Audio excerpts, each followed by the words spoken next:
మన ప్రభువును రక్షకుడైనటువంటి యేసుక్రీస్తు వారి నామములో అందరికీ శుభాభివందనాలు. ప్రియమైన దేవుని బిడ్డలారా, ప్రతి ఉదయకాలమున మనము వాక్యములను ధ్యానించుకుంటూ ఉంటున్నాం. ఈ ఉదయకాలమును కూడా ప్రత్యేకంగా వాక్యాన్ని ధ్యానించుకుందాం. దేవుడు ఏర్పాటు చేసిన కృపావాక్యము. ప్రియులారా, మనము గత కొన్ని దినాల నుండి విశ్వాసం గురించి ప్రత్యేకంగా నేర్చుకుంటూ ఉంటున్నాం. కాబట్టి ఈరోజు కూడా ప్రత్యేకంగా విశ్వాసం గురించి కొన్ని విషయాలను మనం చూసుకుందాం. మనం ప్రభునందు విశ్వాసం ఉంచిన తర్వాత ప్రియులారా, సహవాసం మనకు అవసరమైనది. ఎందుకంటే ఒక సహోదరుడు బలహీనుడైనప్పుడు బలముగా ఆత్మీయంగా ఉన్నటువంటి సహోదరుడు తనను బలపరచాల్సిన అవసరం ఉంది. విశ్వాసం విషయంలో మనం ఒంటరిగా పోరాడకూడదు. తోడు అవసరం. అందుకనే యేసుప్రభువారు పరిచర్యకి పంపిస్తూ ఇద్దరిద్దరిని పంపించేవాడు.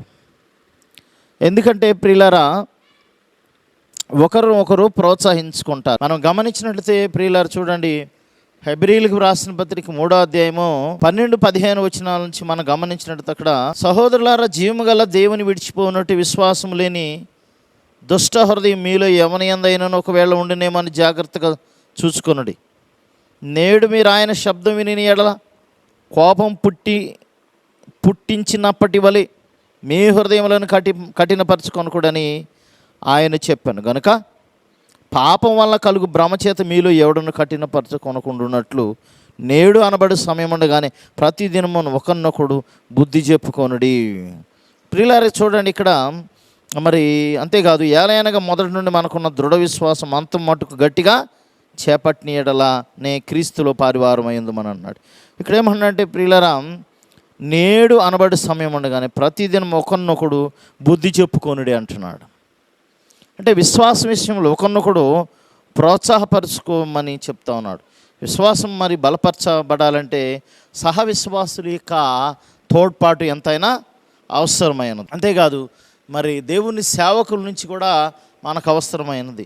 ప్రియులారా, తెస్సలోనికు రాసిన పత్రికలో 1వ అధ్యాయము 1వ తెస్సలోనిక 3వ అధ్యాయంలో మనం గమనించినట్టయితే అక్కడ 9-10 వచనాలు చదువుకుంటే అక్కడ, మేము మీ ముఖము చూసి మీ విశ్వాసములో ఉన్న లోపం తీర్చున్నట్లు అనుగ్రహించమని రాత్రింబగళ్ళు అత్యధికముగా దేవుని వేడుకొనుచుండగా మన దేవుని ఎదుట మిమ్మును బట్టి మేము పొందుచున్న యావత్తు ఆనందము నిమిత్తం దేవునికి తగినట్టుగా కృతజ్ఞ స్తుతులు ఎలాగ చెల్లింపగలము. చూడండి ప్రియులారా, ఇక్కడ రాత్రింబగళ్ళు అత్యధికమ దేవుని వేడుకొనుచుండగా అంటున్నాడు భక్తుడైనటువంటి పౌలు తెస్సలోనికి రాస్తూ. ఎందుకంటే మరి సేవకులు వారితో ఉన్న విశ్వాసులను కానీ శిష్యుల గురించి కానీ ప్రార్థన చేస్తూ ఉంటారు. ఎందుకంటే వాళ్ళు, ప్రియమైన దేవుని బిడ్డలారా గమనించండి, ఇక్కడ ప్రార్థన ద్వారా మనం ప్రోత్సాహపరచవచ్చు. అంతేకాదు, మరి 3వ వచనం మనం గమనించినట్లయితే 3వ అధ్యాయంలో 2వ వచనంలో, మీ విశ్వాస విషయమై మిమ్మల్ని హెచ్చరించుటకును మన సహోదరుని క్రీస్తు సువార్త విషయంలో దేవుని పరిచారకుడైన తిమోతిని పంపితిమి. చూడండి ప్రియులారా, ఇక్కడ పౌలు ఏమంటున్నాడు, ఇక ఆ తెస్సలోనికలు కొంతమందిని బలపరచడానికి సంఘాన్ని తిమోతిని పంపించినట్లు అని తెలియజేస్తూ ఉన్నాడు. అంటే ఎందుకని తిమోతిని వారిని బలపరచడానికి?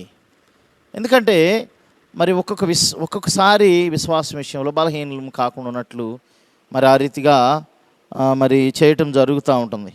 కాబట్టి ప్రియమైన దేవుని బిడ్డలారా, విశ్వాసం అనేది మరి ఒంటరిగా ఉండి మనం పోరాడకూడదని మనం చూస్తూ ఉన్నాం. బైబిల్లో మనం గమనించినట్లయితే అబ్రహాము అతని విశ్వాసం కాపాడుకోవటానికి షారా యొక్క తోడ్పాటు ఎంతగానో అవసరమైనది. అంతేకాదు, మరి ఎజ్రా నెహెమ్యా ఒకరికొకరు ప్రోత్సాహం చేసుకున్నట్లు మనం చూస్తాం. అంతేకాదు ప్రియుల, రాజైన యెహోషాపాతు అత్యంత బలహీనుడు ఉన్నప్పుడు అతన్ని ప్రోత్సాహం చేయటానికి అక్కడ ప్రవక్త ఉన్నాడు. యెహజీయేలు అనే ప్రవక్త అందుబాటులో ఉన్నాడు తనకి. మరి వారందరూ కలిసి ప్రార్థన చేసినప్పుడు శత్రురాజ్యాల నుండి యెహోషాపాతును దేవుడు కాపాడినట్లు మనం చూస్తాం. అంతేకాదు, బరువెక్కిన మోషే యొక్క చేతులు ఆదుకొనటానికి అహరోను మరియు హూరు అందుబాటులో ఉన్నారు. ప్రియులారా, అమాలేకుల మీద యుద్ధం చేస్తూ ఉన్నప్పుడు మరి ఓడిపోయే పరిస్థితి వచ్చింది. ఆయన చేతులు దింపినప్పుడు మోషే ఓడిపోతూ ఉన్నారు. అందుకని చేతులు అట్లాగే పైకెత్తి ఉండాలి. కాబట్టి అక్కడ ఆయనకు సహాయకారులుగా అహరోను మరి అదేవిధంగా హూరు ఉన్నట్లు మనం చూస్తాం. అదేవిధంగా మరి పౌలు శీల కూడా ఏం చేశారు, వారిని తీసుకెళ్ళి మరి పరిచర్య చేస్తామన్నప్పుడు, స్వార్థ తెలియజేస్తామన్నప్పుడు, చెరసాల్లో పెట్టినప్పుడు ఒకరికొకరు ప్రోత్సాహం చేసుకుని వారు పాటలతో పాడుకుని మరి వారు దేవుని స్తుతించినట్లు మనం చూస్తూ ఉన్నాం. కాబట్టి ప్రియమైన దేవుని బిడ్డలారా, మరి ఎవరినైనా సరే మనం బలపరచాలి విశ్వాసములో. అందుకనే రోమీయులకు రాసిన పత్రిక 14:1 అంటాడు, విశ్వాస విషయమై బలహీనుడైన వారిని చేర్చుకొనిడాను. మనం విశ్వాస విషయంలో ఎవరిని చేర్చుకోవాలి? బలహీనంగా ఉన్న వారిని చేర్చుకోవాలి, బలపరచాలి, వారిని ప్రోత్సాహపరచాలి. అనేక రకాలైన వాక్యాలను చెప్పి దేవుని గురించి తెలియజేస్తూ వారిని బలపరచాల్సిన అవసరత మన మీద ఉంది. అంతేకాదు మరి ఆ రోమీయులకు రాసిన 15:1 అంటాడు, బలహీనులైన వారిని కూడా మనము బలపరచాలి అంటాడు. ఎవరినండి? బలహీనులైన వారిని కూడా మనము బలపరచాలి అంటున్నాడు. వారి దౌర్బల్యాన్ని భరించాలి అంటున్నాడు. కాబట్టి ప్రియులారా, మరి ఆ రీతిగా ఒకరికొకరు ప్రోత్సాహం చేసుకుంటూ ఉంటే ఖచ్చితంగా మరి విశ్వాసంలో ముందు కొనసాగుతాం. ప్రార్థన విషయంలో, ఒకరొకరు బుద్ధి చెప్పుకునే విషయంలో, ఒకరొకరు ప్రోత్సాహం చేసుకునే విషయంలో ఎంతగానో ముఖ్యమైంది. అందుకనే విశ్వాస సహితమైన ప్రార్థన ఆ రోగిని స్వస్థపరుచును అని అంటాడు. అంటే ఆ రోగిగా ఉన్నప్పుడు ఏం చేయాలి? సంఘ పెద్దలు వెళ్ళి ఆయన గురించి నూనెతో ప్రార్థన చేసినప్పుడు దేవుడు స్వస్థతను ఇస్తాడు. అంతేకాదు మీరు స్వస్థత పొందినట్లు ఒకరి గురించి ఒకరు ప్రార్థన చేసుకొనుడి అని అంటాడు. కాబట్టి విశ్వాసం విషయంలో ఒంటరిగా పోరాడొద్దు, ఎదుటివారి యొక్క సహాయం కోరుకోవాలి. మీ తోటి విశ్వాసులు అనగా మీకంటే కొంచెం దైవికంగా ఆత్మీయంగా బలంగా ఉన్నవారి సహవాసం కోరుకోవాలి. అంతేకాదు మీ యొక్క సేవకుల యొక్క ప్రార్థన కోరుకోవాలి, వారి యొక్క తోడ్పాటు కోరుకోవాలి. అప్పుడే మనం ఆత్మీయంగా బలంగా విశ్వాసం ముందుకు కొనసాగుతాం. ఎక్కడ బ్రేక్ పడదు. విశ్వాసాలు ఒంటరిగా పోరాడకుండా మనం మన యొక్క సహోదరుల యొక్క ప్రోద్బలం కోరుకుందాం. దేవుడి పరిశుద్ధ వాక్యం దీవించునుగాక. ఆమేన్. ప్రార్థన చేసుకుందాం. మమ్మల్ని మిక్కిలిగా ప్రేమించిన ప్రియ పరలోకపు తండ్రి, వందనాలు. వాక్యం ద్వారా అనేక విషయాలు మాతో మీరు మాట్లాడినారు. విశ్వాస విషయంలో బలహీనలు కాకుండా వేరొకరు ప్రోత్సాహం కూడా అవసరమైనది అంటున్నాడు. తండ్రి మీకు వందనాలు. అటు తోటి విశ్వాసుల యొక్క ప్రోత్సాహం, మరి యొక్క సేవకుల యొక్క ప్రోత్సాహం ఎంతో అవసరమైనది. కాబట్టి ఆ రీతిగా మేము ఒకరికొకరు సహవాసం కలిగి ప్రోత్సాహం చేసుకుని ఒకరొకరు బుద్ధి చెప్పుకునేట్లు సహాయం చేసి మీ సన్ని తోడుగుంచమని యేసు పరిశుద్ధ నామమున అడిగి వేడుకుని ప్రార్థన చేస్తున్నాం తండ్రి.